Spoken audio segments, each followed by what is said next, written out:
Mi tema para esta mañana, lo tiene allí en la pantalla, es ¿con qué autoridad? Y lógicamente surge de este párrafo que acabamos de leer juntos en el Evangelio según San Marcos.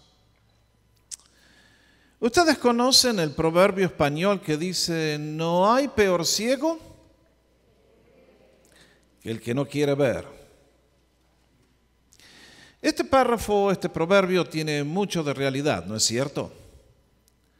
Hace referencia a ciertas personas que en un momento de su vida, confrontadas con cierta información, prefieren hacer una decisión errónea. A pesar de que toda la información que tienen les tendría que conducir en otra dirección, por motivos personales ellos prefieren cerrar los ojos, enterrar la cabeza y pensando que al no hacer una decisión, no están haciendo decisión, pero no se dan cuenta que al cerrar los ojos están haciendo una decisión 1000 veces peor que la que se le invita a hacer con ojos abiertos ante una nueva realidad.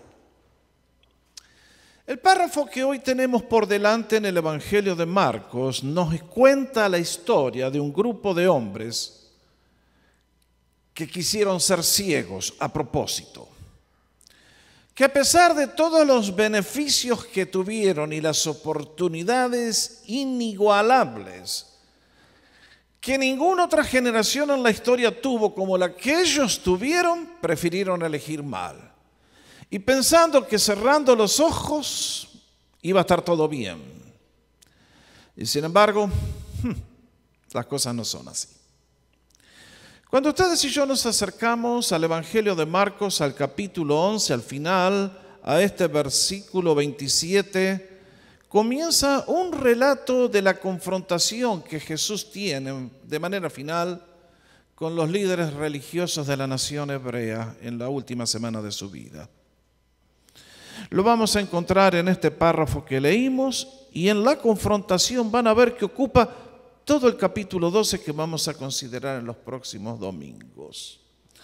Es por eso que en esta mañana de este párrafo así tan simple, quiero llevarlos a un par de lecciones que me deja esto, dos cosas que se resaltan en este relato y luego vamos a sacar algunos desafíos que son tremendamente relevantes y contemporáneos para ustedes y para mí. Cuando ustedes y yo nos acercamos a este relato, quiero llevarlos, como siempre hago, a lo que es la historia. ¿Qué fue lo que produjo este encuentro entre Jesús y este grupo de líderes religiosos? Bueno, si ustedes se toman el tiempo de leer este relato del Evangelio de Marcos completo, comenzando desde el capítulo 1, van a encontrar que este documento fue un folleto que el ayudante de San Pedro, llamado Juan Marcos, escribió para que ustedes y yo supiéramos quién era Jesús. Y confío demostrarles en un momento que fue escrito para demostrarnos la autoridad de Jesús y la diferencia que hay entre Jesús y el resto de la raza humana y todo lo que ha ocurrido en la historia. La diferencia es abismal. Es imposible comparar a Jesús con ningún otro ser humano que vivió antes o después de él. Él es absolutamente único. Ya lo van a ver. Ahora, ustedes tienen que entender que Jesús nace en aquella primera Navidad, se cría en silencio en Nazaret y de repente irrumpe en el escenario nacional. Recuerden que Jesús nunca fue a un colegio bíblico que guiaba la gente del templo. Jesús irrumpió en la escena y él se presentó con credenciales muy distintas a todos los demás. Lo que llamó la atención de Jesús fueron dos cosas: sus enseñanzas y sus acciones. Cuando la gente comenzó a escuchar a Jesús enseñar, muy pronto se dieron cuenta que Jesús era distinto a todos los que le habían precedido. ¿Por qué? Porque nos dice el Evangelio varias veces que cuando Jesús enseñaba se daban cuenta la gente que tenía autoridad. autoridad. Los rabinos, los fariseos, los escribas, cuando enseñaban la ley decían, Moisés dijo, fulano de tal dijo, el otro dijo, Jesús nunca dijo eso. Él dice ya, ustedes escucharon que fue dicho, pero yo les digo. Y él establecía la verdad. Lo otro que llamaba la atención de Jesús es que muy pronto comenzó a mostrar que su enseñanza venía acompañada por milagros portentosos. Para demostrar su corazón compasivo, sanaba a la gente, levantaba a los enfermos, levantaba a los muertos. Ustedes y yo sabemos las cosas que Jesús hizo. Ahora esto lógicamente les creó un problema a la élite religiosa del templo en Jerusalén. La nación estaba gobernada por un grupo de personas llamada el Sanedrín. Estaba compuesto por 70 hombres mayores cuya función era preservar la pureza de la religión hebrea. Algo muy bueno y muy noble. Porque lógicamente en las cosas de Dios siempre hay locos que andan dando vueltas y pretenden meterse e infiltrar la verdad con cosas espurias. Por lo tanto, la gente que componían el Sanedrín, que eran de los fariseos, de los sacerdotes, de los ancianos, tenían que velar por la pureza de lo que se enseñaba y de lo que se practicaba, y lógicamente que nadie podía ministrar o servir sin la aprobación de ellos. Pero Jesús no fue al templo, no fue a ninguna escuela de formación teológica, sino que él comenzó a enseñar lo que enseñaba y a hacer lo que hacía. Y lógicamente, el hecho de sus milagros fue lo que causó la revolución. Y ahora aquella gente que enseñaba doctrina y enseñaban un montón de tradiciones hebreas que no tenían nada que ver con la Biblia, se encontraron con un problema, y es que este muchacho joven, que nadie conoce, apenas 30 años, está revolucionando la nación con su toque milagroso, haciendo cosas que realmente llaman la atención. Y la pregunta fue, ¿qué hacemos con este muchacho que no ha tenido la humildad de consultarnos a nosotros, los mayores, que somos los encargados de la religión nacional? Y ahí comenzó la cosa. Si ustedes leen el Evangelio de Marcos, desde el principio comenzaron a venir a investigar a Jesús. De Jerusalén mandaban los enviados, a ver, vamos a buscar a ver qué hace Jesús, qué enseña, qué dice, encaja, no encaja, hay que respetarlo, hay que aceptarlo, hay que rechazarlo, puede ser el Mesías, puede no ser el Mesías, ¿qué decimos, qué hacemos con él? Y entonces comenzaron a cuestionarlo, y a cuestionarlo, y a cuestionarlo. A lo largo de todo el Evangelio encontramos que Jesús se está yendo en una dirección para bendecir y esta gente viene continuamente en una dirección opuesta para atacar al Señor. Noten bien, nunca vinieron para aprender, siempre vinieron para cuestionar. Nunca vinieron para decirle, Señor, ¿qué dices tú para que podamos cambiar para lo mejor? Siempre vinieron para rechazar lo que el Señor tenía que decir. Y el Señor, en este momento de la historia, que el judaísmo se ha convertido en una religión de pura forma, sin poder, comienza a hacer cosas que a ellos los vuelven directamente crazy, loco de la cabeza, como dicen acá. Entonces, comienzan los conflictos. Y el punto más elevado del conflicto es esta última semana en la vida del Señor.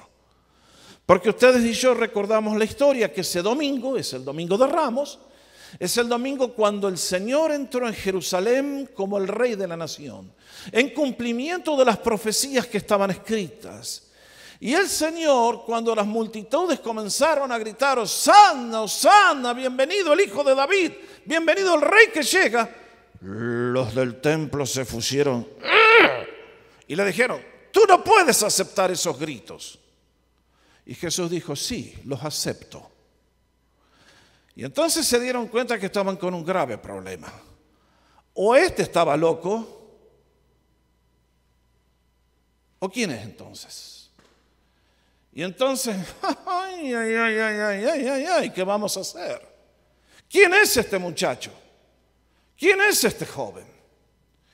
Y el día martes que leímos juntos, Jesús hace algo que es todavía mucho más difícil de aceptar para esta gente. El templo era un edificio imponente. Era el punto máximo en la vida hebrea. Como obra arquitectónica era algo que sobrepasaba. Los judíos decían, el que no ha visto el templo no ha conocido la belleza en este mundo. Y tenían razón, porque el templo resplandecía con el oro, resplandecía con la belleza de la arquitectura. Lo que allí se hacía era tan notable. Me quedé asombrado al comprender que, ustedes saben lo que pasaba, allí delante del templo estaba el altar del sacrificio, donde la gente venía y ofrecía su holocausto. Y saben que la presencia de Dios era tan fuerte que se elevaba el humo, la columna de humo del altar subía al cielo y aun cuando llovía estaba la columna presente. Ustedes y yo, si hacemos un asado al aire libre y llueve, se apaga todo.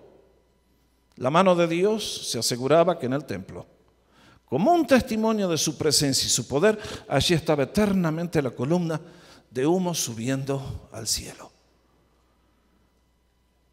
Y ahora el Señor llega al atrio que esta gente ha convertido en un mercado y armado de un látigo, nos dice que tomó aquel látigo y se dirigió a la gente que estaban allí comerciando. La historia es muy larga, si quiere escuchar, yo ya lo expliqué cuando prediqué ese párrafo hace unos meses atrás.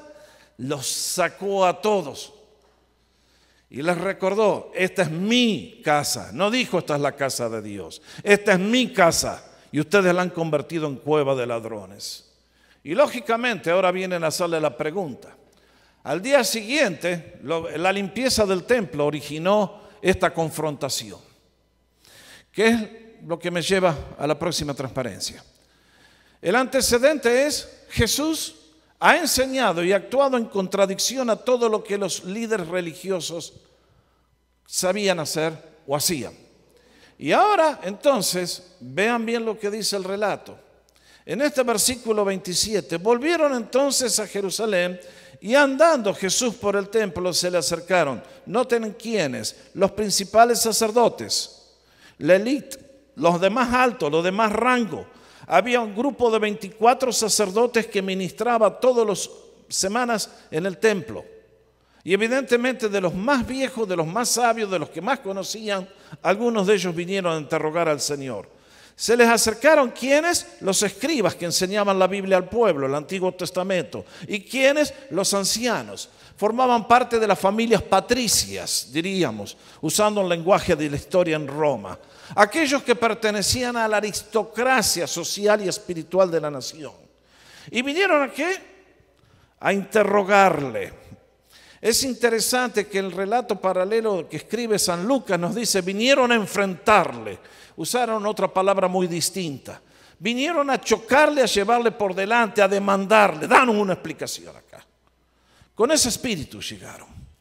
Y vean entonces lo que le dicen. ¿Con qué autoridad haces estas cosas? ¿Y quién te dio autoridad para hacer estas cosas? La pregunta es una pregunta muy lógica, muy válida. Supónganse que yo llego esta mañana a una pagoda budista y tomo un látigo y los agarro a todos a latigazo. ¿Qué me pasaría a mí? Bueno, mañana estoy en cárcel por un buen tiempo. Porque con toda razón alguien me diría, ¿y usted con qué autoridad vino a hacer esto? ¿Quién lo respalda a usted para tomar esa acción? Y esa fue la pregunta. ¿Quién te ha dado el poder? ¿Por qué haces esto? ¿Quién te autorizó? ¿Cómo te atreves? Y lógicamente, aquellos líderes están preocupados porque el pueblo está de parte de Jesús y le temen porque si el pueblo se levanta, cuidado, puede haber un baño de sangre en el templo, Entonces, vienen con aquella pregunta. ¿Es una pregunta sincera para aprender? No. Vienen para chocar una vez más. Han tenido oportunidad tras oportunidad tras oportunidad de saber que Jesús no era un mero hombre, un mero profeta, Saben que Jesús hace las cosas porque en Él hay un halo distinto. Y sin embargo, todavía no saben con qué autoridad hacía Jesús estas cosas. Y uno dice, caramba, qué ceguera la de la mente humana. Ahora noten bien, Jesús, como es hijo de Dios y es más vivo que todos nosotros y que todos los de aquellos, les devuelve la pelota con otra pregunta. Le dice, muy bien, compañero, ustedes quieren saber con qué autoridad hago yo estas cosas. Muy bien, les voy a hacer una pregunta. A ver, contéstenme ustedes que se la saben todas, muchachos, vamos. El bautismo de Juan el Bautista, ¿era de Dios o era de los hombres?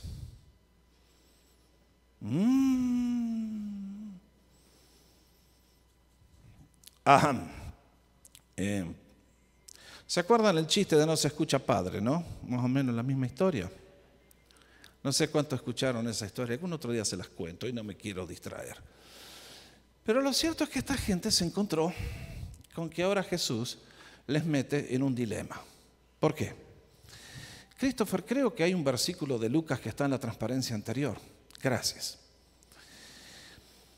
Cuando Juan el Bautista apareció, antes que Jesús se manifestara, lo hizo con el propósito de preparar a la nación para la venida del Mesías. Hubo un mover del Espíritu de Dios que llevó a la nación al arrepentimiento. Y Juan en el río Jordán bautizaba a todos los que se querían poner bien con Dios. Pero los líderes religiosos no quisieron aceptar esa realidad. Y ustedes y yo leemos esta afirmación, y todo el pueblo y los publicanos, estos eran los cobradores de impuestos que trabajaban para Roma, cuando lo oyeron, justificaron a Dios, bautizándose con el bautismo de Juan. Pero vean, más los fariseos y los intérpretes de la ley, que son los que vienen a interrogar a Jesús ahora, desecharon los designios de Dios respecto de sí mismos, no siendo bautizados por Juan. El bautismo de Juan venía de Dios. Era la oportunidad para una nación seca espiritualmente de volver a colocarse las pilas. Y aquella gente rechazó. Y entonces ahora Jesús les mete la daga a ellos. Bien entre las costillas les metió el cuchillo. Le dice, bueno, a ver muchachos, ustedes que son tan inteligentes, ¿qué dicen? El bautismo de Juan, ¿de dónde vino? ¿Era del cielo o era de los hombres? Y aquella gente se dio cuenta que lógicamente estaban en un dilema. Quisieron meter al Señor en un problema y se encontraron con que el problema lo tenían ellos. La intención de ellos era que Jesús contestara con qué autoridad. Si decía con mi autoridad, iban a decir que estaba loco. Si decían con la autoridad de Dios hice esto, entonces lo acusaban de blasfemia y lo mandaban al paredón de fusilamiento. Y Jesús no les contesta, sino que los atrapa en el mismo dilema que ellos le plantean a él. ¿Y qué le dice? ¿Esto era de Dios o era de los hombres? Y aquella gente se encontró con que ahora, ¿qué contestamos? El pueblo está escuchando. Jesús, le hemos venido a confrontar a Jesús en público y la gente nos está escuchando. ¿Qué decimos? Y me los imagino. Si decimos que era de los hombres, el pueblo va a decir, pero miren los líderes espirituales que tenemos. Jesús, Juan el Bautista era un profeta verdadero de Dios y estos, los líderes espirituales lo tienen por un mero hombre. Por favor, afuera con todos estos locos. Y si decían, no reconocemos que el bautismo de Juan, gloria a Dios, hermanos, era de Dios, entonces va a decir, entonces, ¿por qué no le obedecieron? Ay. Y entonces se encontraron con un grave problema. Vinieron a atrapar al Señor y ahora ellos estaban con el lazo en el cuello. Y contestaron de la manera que ustedes y yo leímos. Yo les voy a decir entonces, dijeron, no sabemos, Señor, no estamos seguros, no sabemos. Y entonces Jesús les dice, bueno, muy simplemente, ya que ustedes no me pueden contestar, yo tampoco les voy a contestar la pregunta. Así los cocinó el Señor rapidito. Ahora ustedes van a decir, pastor, usted nos habla de esta historia. ¿Qué relevancia tiene esta historia para el siglo XXI? Bueno, mis hermanos, ustedes se dan cuenta que el tema central de este párrafo es la autoridad de Jesús. La autoridad. Este es el tema más importante que podemos tratar. ¿Por qué es importante? Bueno, por varias razones, ustedes dense cuenta. Hay ciertas realidades que ustedes y yo tenemos que aceptar. Primero, yo estoy vivo en este día. ¿Usted está vivo? Espero que sí.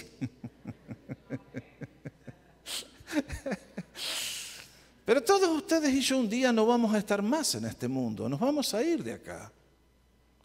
Y tenemos que enfrentar un futuro que no sabemos qué nos espera del otro lado.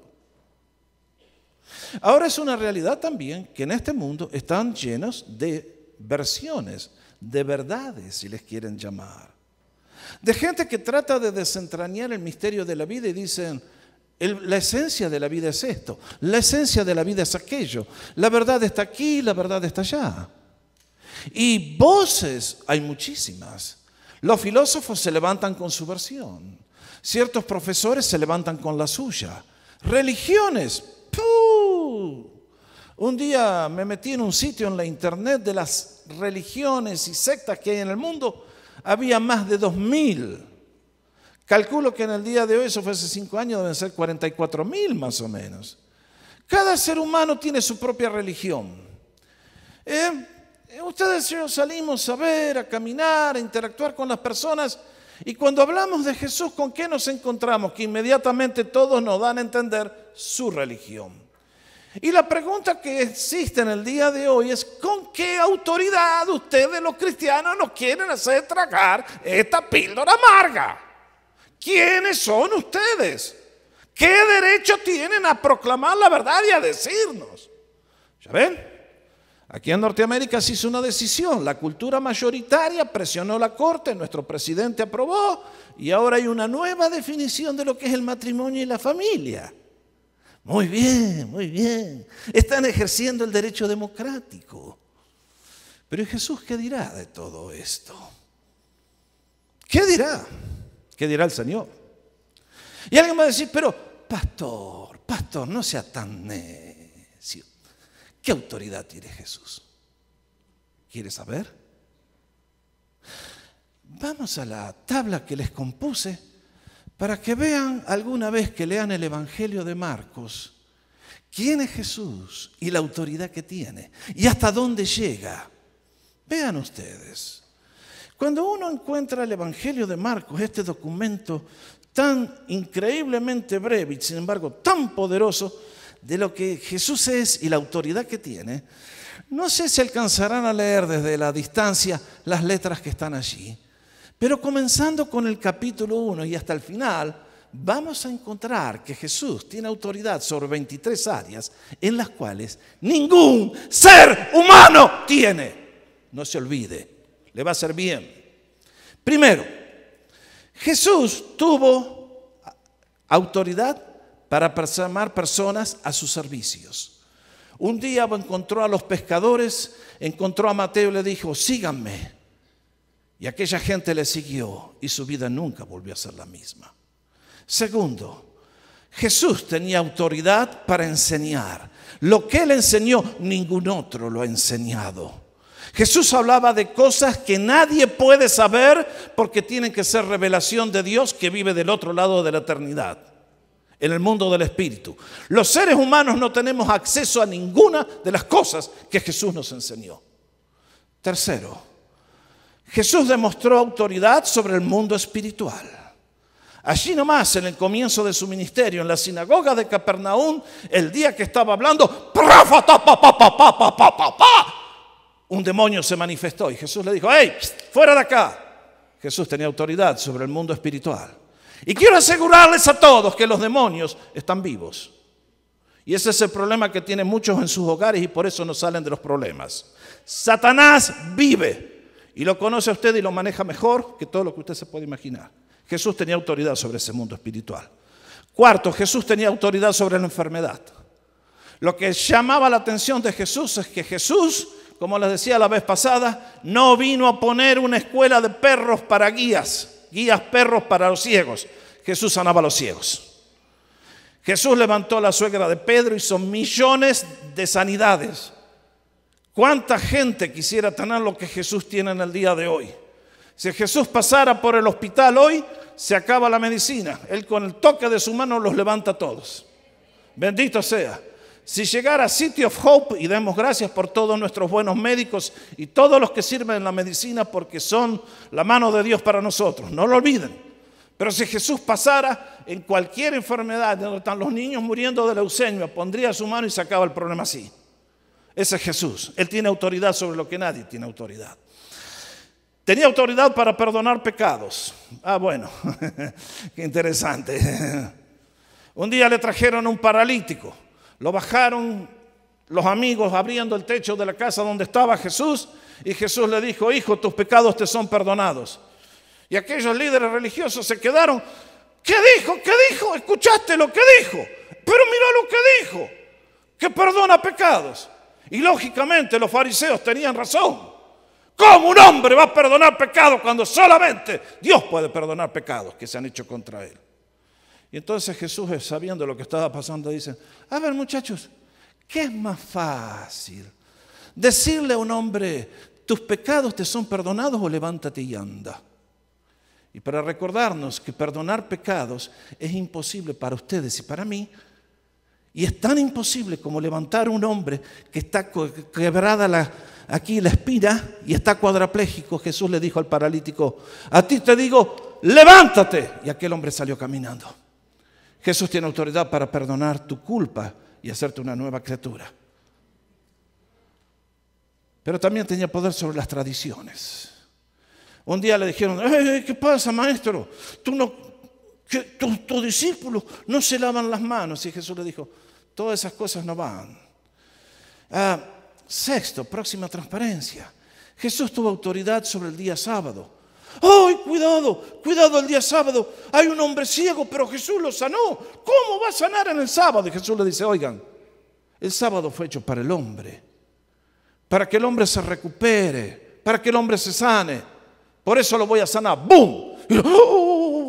No. Jesús demostró tener autoridad sobre el sábado. Él eligió a los 12 apóstoles. Él escogió a que Él quiso. Él es soberano, Él es número uno y nunca te va a consultar a ti ni a mí en nada. Es chocante el Señor, es muy argentino el Señor. Cuando Él escogió enseñar, escogió las parábolas. Él dijo: esta gente para entender las verdades necesitan este método. Y Él escogió el método que mejor se adecuaba a nuestro nivel intelectual y emocional. Cuando calmó la tempestad, demostró poder y autoridad sobre la naturaleza. Aquellos discípulos estaban en la barca que se ahogaban ahí en el mar de Galilea. Jesús dijo: ¡cálmate! Y el viento cesó y hubo grande bonanza en el lago. Jesús tenía poder sobre la naturaleza. Un día caminó sobre las aguas del mar de Galilea y ahí resucitó a la hija de Lázaro para recordarnos que tiene poder sobre la muerte. Oh, qué lindo sería esto. Seguimos. Jesús tuvo poder para delegar autoridad a sus discípulos. Les dijo a aquellos hombres que llamó: la misma autoridad que tengo yo se las paso a ustedes. Vayan y sanen y echen demonios. Prediquen el evangelio, den de gracia. Alimentó a los 5,000 para recordarnos que Él tiene poder sobre todas las necesidades físicas. Aquella gente que no se lavaba las manos, les dice: yo tengo poder sobre todas las tradiciones. Un día tomó a los niños y los levantó y los bendijo, demostrando que Él tiene autoridad por sobre todas las autoridades que nosotros los padres podemos tener. Dijo: ármenme un pollino, pónganle la cosa ahí para que entre a Jerusalén. Él tiene autoridad sobre el reino animal. Cuando entró al templo, demostró que tenía autoridad sobre todas las tradiciones religiosas y Él es el verdadero sacerdote, que sí saben qué consiste el reino de Dios. Cuando lo vamos a ver en el capítulo 13 de Marcos, nos dijo cómo va a ser la historia humana y a dónde vamos y cómo va a terminar, porque la historia está en sus manos y el mundo está en sus manos. Y Él sabe de antes que fuera creado de dónde venimos, a dónde vamos y cómo va a terminar la novela. Así es Jesús. Tuvo autoridad sobre su propia muerte. A Él lo vinieron a tomar para llevarlo a la cruz. Y les dijo: a ver, ¿a quién buscan ustedes? a Jesús de Nazaret. ¡Pum! Cayeron todos.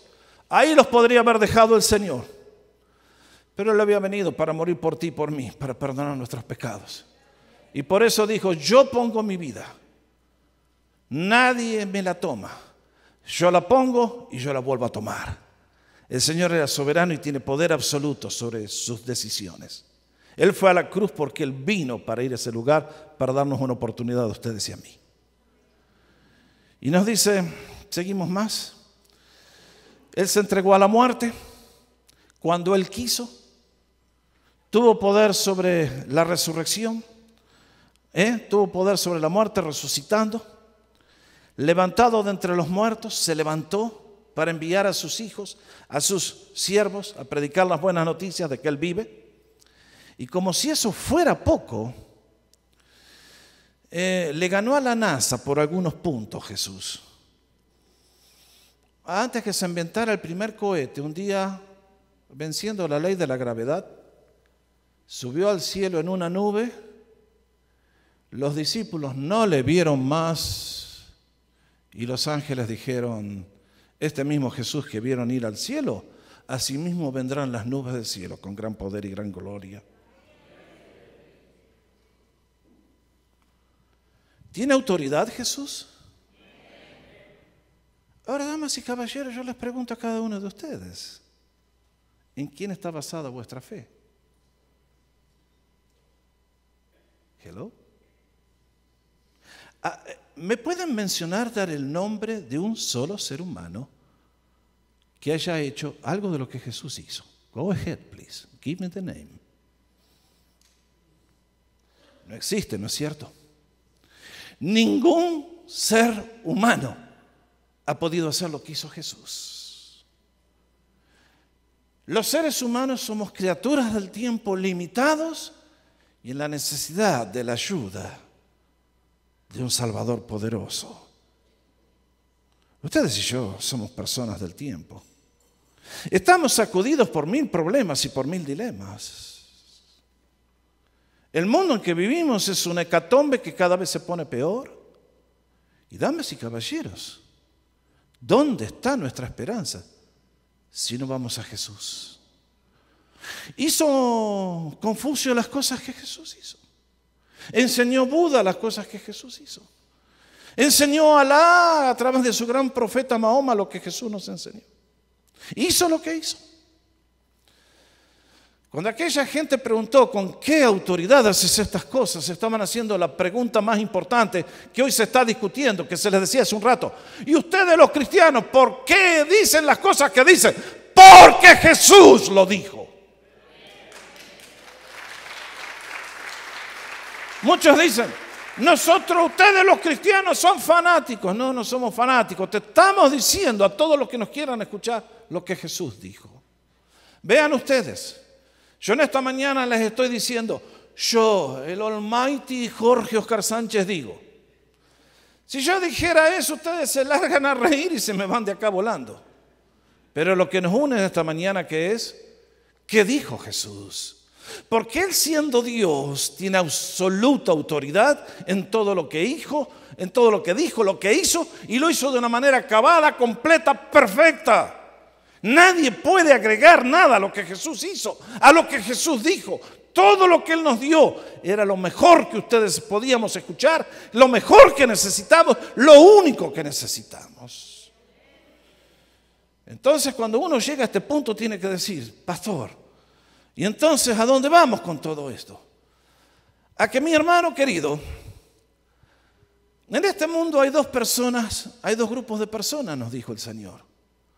Los que están entretenidos y van rumbo a la perdición por el camino ancho, y aquellos que realmente descubren la verdad y empiezan a vivir una vida gloriosa porque desconocen a Dios y tienen a Jesús. Fue lindo escuchar el viernes a Urley cantando y ministrando y de todas las bendiciones que Dios tiene para sus hijos. Cuán alegre, qué bendición, y es cierto. ¿Sabes una cosa? La persona que vive sin Dios, él cree que está bien, pero está muy mal. cree que está bien, pero cuando vienen las pruebas revienta. Cuando vienen como una valija, ¿vieron? Cuando está muy cargada y ustedes le ponen el cierre y está tan cargada que revientan los cierres. Así es el ser humano sin Dios. Dice que vive bien, dice que va a triunfar, dice. El ser humano sin Dios vive una sombra. Por eso los problemas se lo devoran. Dice ser feliz, pero por dentro lleva una procesión. Es como aquel hombre que un día fue a ver al médico y le dijo: doctor, estoy enfermo, doctor. Y el médico lo revisó y dije: señor, usted no tiene nada.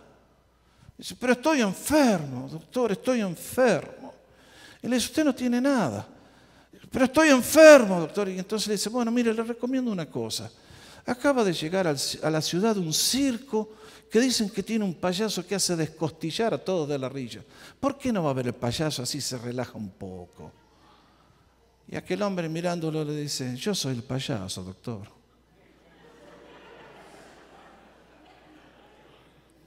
El ser humano sin Dios vive en la miseria. No tiene esperanza para la hora de la muerte, no tiene futuro, no tiene nada. Todo lo que vive es lo que él puede lograr con sus manos y no sabe lo que es la bendición de Dios, que es la que añade bendición y nunca tristeza con ella. El otro día les decía, el viernes a la noche les conté la historia, para los que no la escucharon se las voy a volver a contar. Un día en Canadá, cuando se empezaron a derretir los hielos del Ártico, un barco comenzó a hacer la travesía y se encontraron con un barco a la distancia, hicieron señas, no hubo respuesta. Entonces, para hacer la historia corta, se acercaron hasta allí, subieron al barco donde no había respuesta y se encontraron con un cementerio andante. ¿Qué había pasado? El frío y el hambre liquidaron a toda la tripulación. Lo notable fue que se enteraron después que era un barco que hacía 5 años estaba perdido en el Ártico. Había estado flotando sin ningún puerto de destino. Y mis hermanos, yo les quiero decir esto a todos ustedes en esta mañana en el nombre del Señor. Nadie, absolutamente nadie, llega flotando al cielo. No se lo olvide. Ustedes y yo vamos a tener que hacer una decisión. Es la más valiosa de tu vida. ¿Qué dices de Jesús? ¿Quién es Jesús? Cuando Jesús es Dios y tú lo invitas a tu vida para que sea el Señor, tu Salvador, tu proveedor, tu guía, tu amigo, entonces vas a saber lo que es una vida con cielos abiertos. Entonces vas a saber lo que es una vida de abundancia. Pero a Jesús hay que agarrarlo. A Jesús no se transmite como un resfrío. A Jesús hay que abrazarle los pies y llegar a Él y pedirle: Señor, tú eres Dios y no hay otro fuera de ti. No hay otro nombre en el cual podamos ser salvos. Y es por eso que te reconozco, Señor, y te pido que me perdones de toda mi culpa y de todo mi pecado. Y te pido, Señor, que por tu poder me des la victoria sobre todas aquellas cosas que tú demostraste tener autoridad cuando nos visitaste con tu vida, tal como la tenemos escrita en este libro bendito. ¿Dónde está Jesús? En el día de hoy está exactamente aquí. Invisible pero real y poderoso, con manos extendidas en bendición para todo su pueblo que tenga fe para creer en su palabra. ¿Dónde está Jesús? ¿Qué diferencia hace Jesús? ¿Qué autoridad tiene Jesús? Él es el único que Dios estableció como el mediador entre Dios y los hombres. Y por lo tanto, teniendo a Jesús, lo tenemos todo. Y el que no tiene a Jesús, así tenga la plata de Bill Gates y que tenga el retirement package de los senadores americanos y que tenga la fama de los artistas de Hollywood, sin Jesús va a terminar todo en las cenizas. Pero el que conoce a Dios tiene vida en abundancia y el que tiene vida en abundancia en manera creciente. Ese es Jesús. ¿Con qué autoridad haces estas cosas, Señor? Aquella nación hizo una decisión espantosa. Viendo todas las evidencias, prefirieron cerrar los ojos y mantener el negocio del templo y perder el alma. En este día concluyo con las palabras del mismísimo Señor. Cuando a ustedes y a mí nos desafió con la gran comisión, la última orden, porque allí en Mateo tantas veces lo he citado y es el corazón de nuestra misión como cristianos y aquí en comunidad, como dice la gran comisión. Jesús entonces se acercó a ellos y les dijo, noten bien, ¿con qué autoridad haces estas cosas? Jesús dice, yo tengo toda autoridad. ¿Dónde? En el cielo y en la tierra. Si siempre fue que tuvo autoridad por ser el creador, ahora tiene autoridad por haber derrotado a la muerte. Por tanto, vayan y hagan discípulos de todas las naciones, bautizándolos en el nombre del Padre, del Hijo y del Espíritu Santo. ¿Enseñándoles a qué? ¿A que usted haga lo que se le dé la gana? ¿A que siga siendo un supersticioso y un arrogante?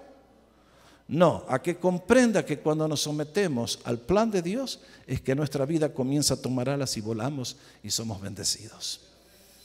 Enseñándoles a todos a que obedezcan. Ese es el corazón del discipulado. Y les aseguro que estaré con ustedes siempre hasta el fin del mundo. Si esta mañana estoy aquí es porque Jesús está conmigo en este día. Si tenemos un mensaje para predicar es porque Jesús va a respaldar nuestro mensaje hasta el fin del mundo. Jesucristo dijo, yo he venido a edificar la iglesia y no va a haber poder que prevalezca sobre ella. Y en el día de hoy, la iglesia de Jesucristo es el testimonio más elocuente y poderoso del poder infinito de nuestro Dios. Si tú perteneces a Jesús, perteneces al grupo de gente más seleccionada y más bendecida que hay en el universo. Dale gracias a tu Señor y hónralo viviendo una vida que lleve frutos para su gloria. Dalo a conocer y cumple su misión. Y si tú todavía no has entrado, este es el mejor día para entrar a la familia de Dios, dando un paso de fe y recibiéndole en tu vida. Jesús está aquí. ¿Con qué autoridad? Con la autoridad del Dios viviente, que existe en el cielo, en la tierra y está aquí por su Espíritu, con manos extendidas para bendecir a todo el que quiera recibir su bendición y su toque amoroso. El Señor bendiga a su pueblo. Vamos a ponernos de pie para orar.